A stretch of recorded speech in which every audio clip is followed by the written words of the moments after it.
आज हमारे साथ मौजूद हैं भारतीय प्रशासनिक सेवा के वरिष्ठ पदाधिकारी एवं बिहार लोक सेवा आयोग के परीक्षा नियंत्रक Shri Rajesh Kumar Singh ji.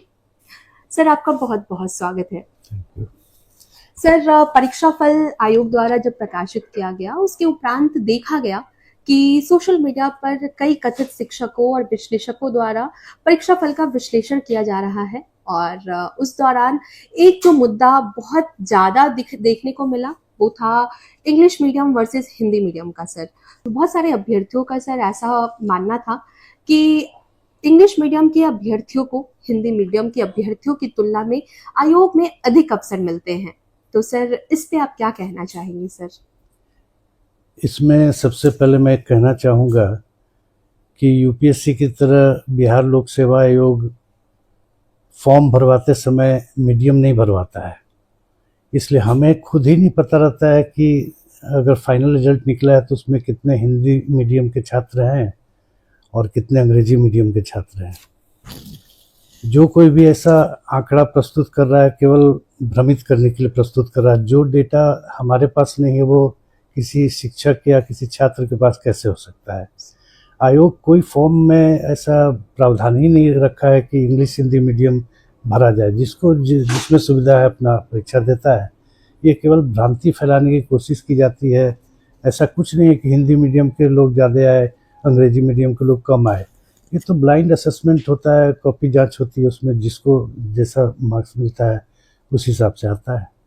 Sir, social media पर मैंने ये भी देखा कि अभ्यर्थियों का डिमांड था कि कितने जो अंतिम परीक्षा फल है उसमें कितने अभ्यर्थी जो हैं विभिन्न माध्यम से जो हैं सफल हुए हैं।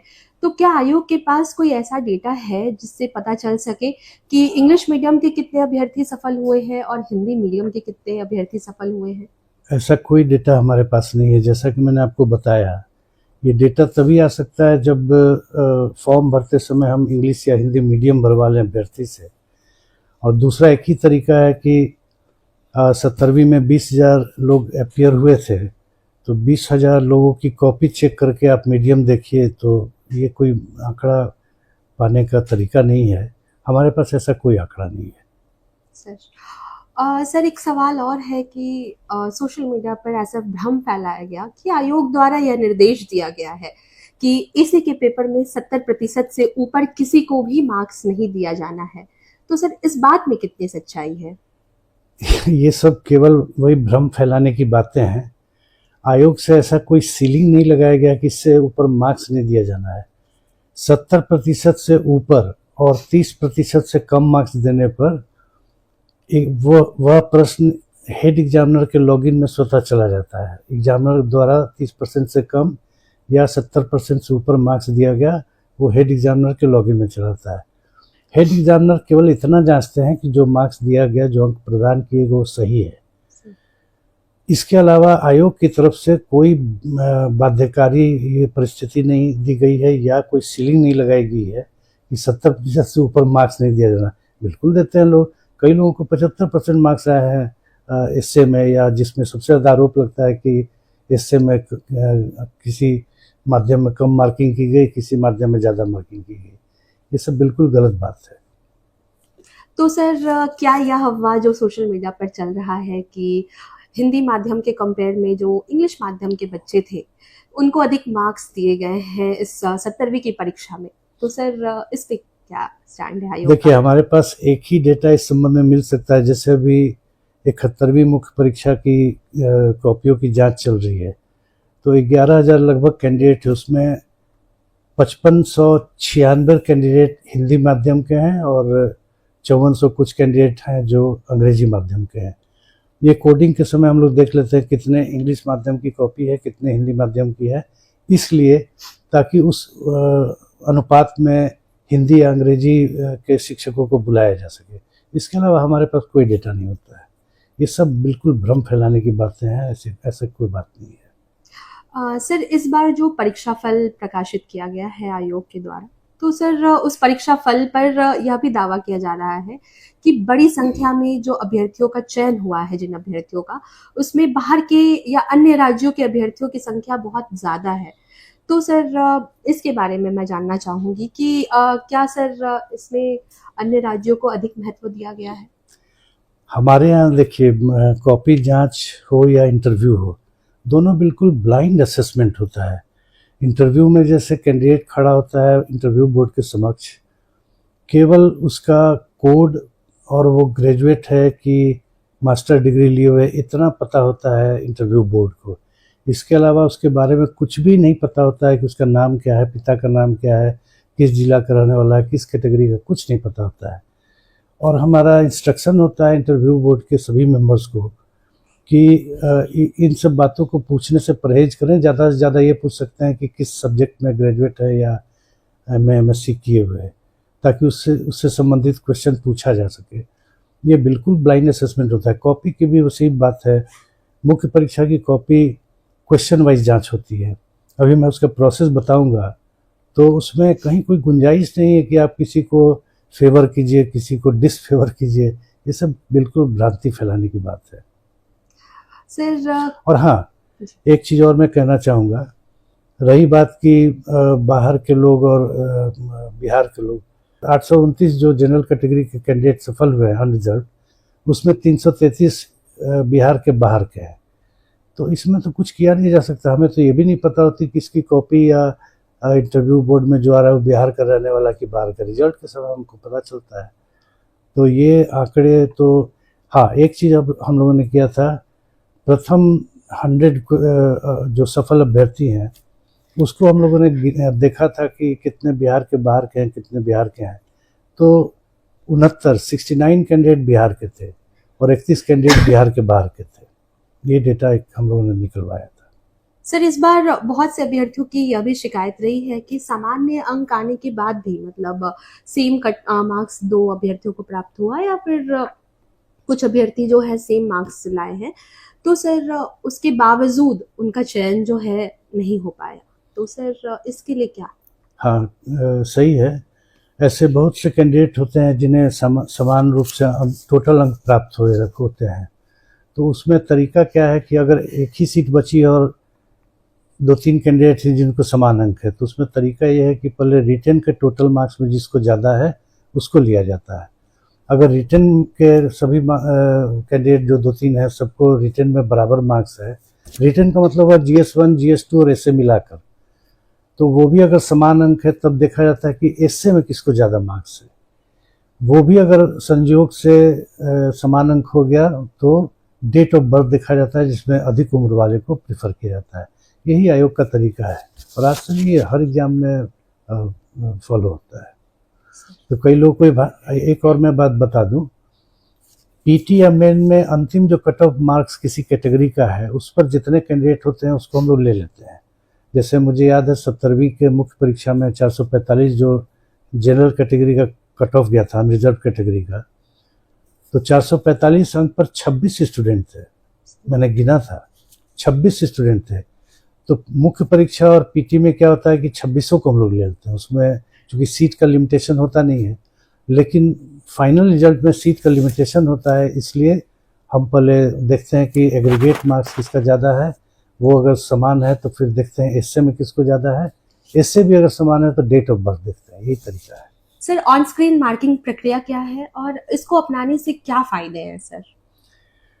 ऑन स्क्रीन इवैल्यूएशन की प्रक्रिया पिछले 3-4 सालों से आयोग में अपनाई जा रही है। ऑन स्क्रीन प्रक्रिया अपनाने से कॉपी की जांच जल्दी हो जाती है और पैरवी या इस तरह की किसी चीज़ की गुंजाइश बिल्कुल जीरो हो जाती है। ऑन स्क्रीन इवैल्यूएशन में पहले हम लोग क्या करते हैं कि सभी कॉपियों का रोल नंबर और नाम हटा करके कोडिंग कर देते हैं। डबली कोडेड रहता है कॉपी, उसके बाद उसकी स्कैनिंग की जाती है। पिछले मुख्य परीक्षा जिसकी अभी कॉपी जांच चल रही है उसमें 24 लाख पेजेस की स्कैनिंग हुई है, सब मिलाकर 11,000 स्टूडेंट हैं, लगभग 24 लाख पेज की स्कैनिंग हुई है। 70वीं में ये 32 लाख का आंकड़ा, 32 लाख से भी ज़्यादा का आंकड़ा था। तो स्कैनिंग के बाद हम लोग परीक्षकों को बाहर से भी बुलाते हैं और बिहार के भी परीक्षक रहते हैं। हर एक परीक्षक को अपने कंप्यूटर स्क्रीन पर सिर्फ एक क्वेश्चन दिखता है पूरी कॉपी नहीं दिखती है, और ये भी रैंडमली असाइन किया जाता है। और एक प्रश्न में हम लोग कम से कम 4 परीक्षकों को लगाते हैं। हिस्ट्री या स्टैट वगैरह ऐसे सब्जेक्ट हैं जिसमें 6-7 भी लगाते हैं। एस्से में तो हिंदी एस्से में 14 परीक्षकों को लगाया गया था, इंग्लिश एस्से में भी करीब 8 परीक्षकों को इस बार लगाया गया। तो कोई परीक्षक जैसे हिस्ट्री है, हिस्ट्री में 3 क्वेश्चन है। हिस्ट्री के 2 नंबर क्वेश्चन में सपोज हमने 6 परीक्षक को लगाया है, तो 11,000 स्टूडेंट अभी मुख्य परीक्षा दिए हैं। 11,000 में किसका क्वेश्चन हिस्ट्री का 2 नंबर किस एग्जामिनर के पास जाएगा, ये बिल्कुल कंप्यूटर द्वारा रैंडम निर्धारित होता है।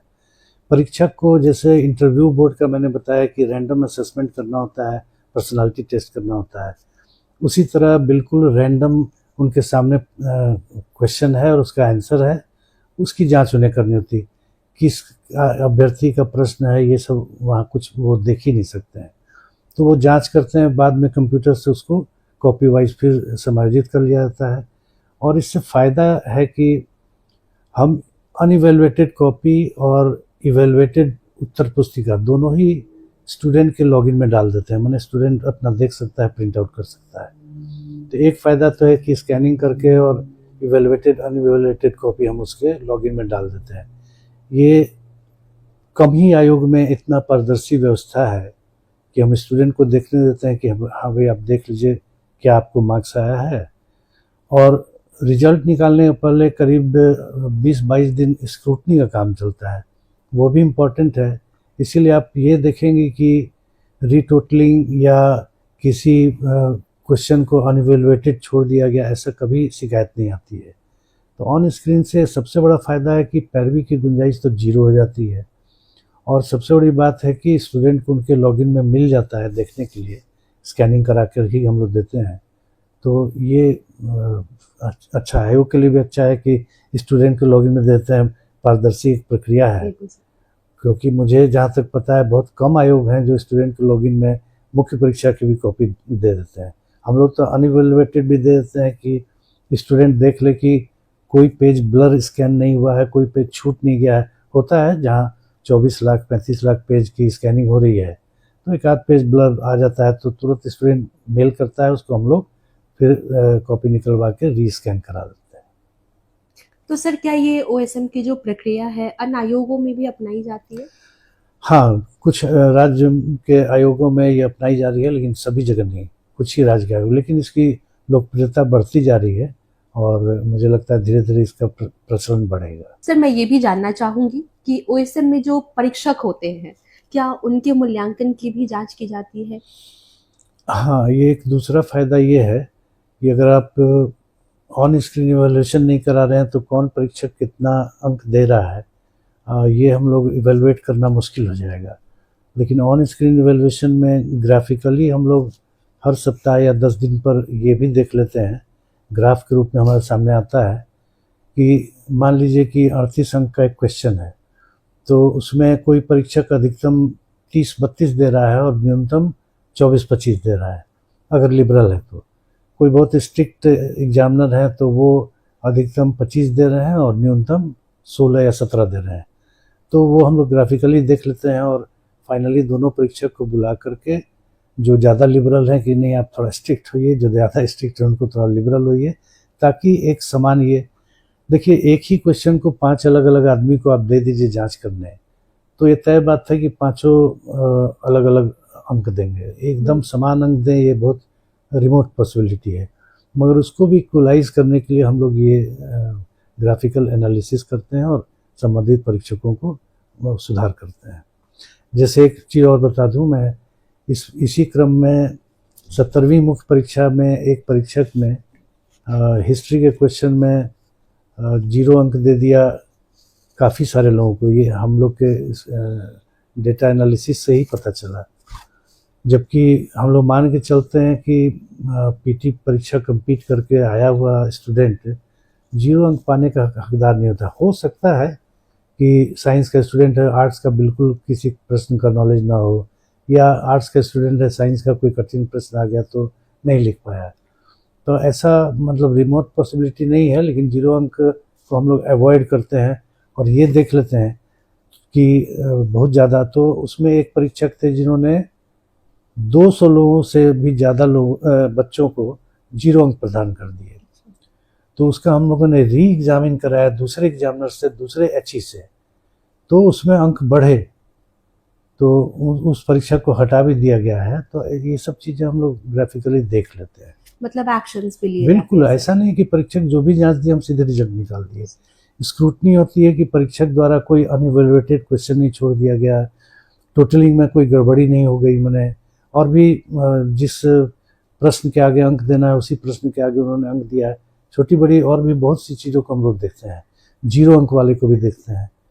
0 अंक देने से मना ही नहीं है, उसकी रीचेकिंग करा लेते हैं दूसरे एग्जामिनर से कि हाँ, अगर 0 अंक पाने का हकदार है, दूसरा एग्जामिनर भी कहता है तो ठीक है।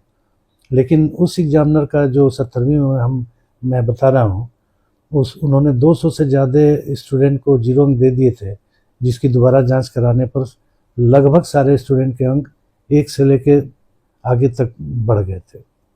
सर एक सवाल और है कि 17वीं संयुक्त प्रतियोगिता परीक्षा का जो है परीक्षा फल प्रकाशित किया हुआ 1 महीने से ऊपर का वक्त हो गया है सर, और जो अभ्यर्थी के अंक हैं वो भी रिजल्ट दे दिया गया है उनको, लेकिन सर मूल्यांकित कॉपियां कब तक उनको मिल जाएंगी? अभी ये मिड अगस्त में हम लोग जारी कर देंगे। एक्चुअली अभी कई काम साइमल्टेनियसली चल रहे हैं। हमें अगस्त माह में कई रिजल्ट निकालने हैं।